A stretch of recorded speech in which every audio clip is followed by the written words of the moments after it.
Hello everybody! It's me again, Doubts Channel. Good morning, mayong buntag. Kamusta ang lahat? So for today's video guys, maaga tayong gumising dahil gagawa tayo ng breakfast.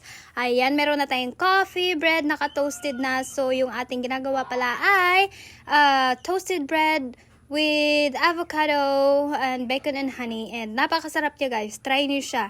Or comment down below para naman ma-share natin yung recipe. Napaka-easy. Yung mga bata talaga ay sasarap. Gaganahan sila dito kasi mas masarap. Very creamy. So yun na nga yung ating fresh avocado. Ang gaganda ng kulay. Very, very fresh nga. Mekos-mekos na natin ito.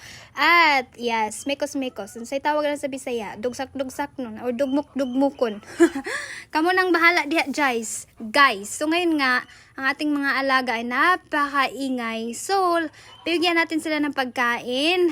Dog food yung pagkain nila, charis. May dala akong itlog na nakuha at balik naman tayo dito sa ating ginagawa para matapos na tayo at makapagbihis na nga. So, ayan na, malapit na tayo matapos. And ito na. Thanks for watching!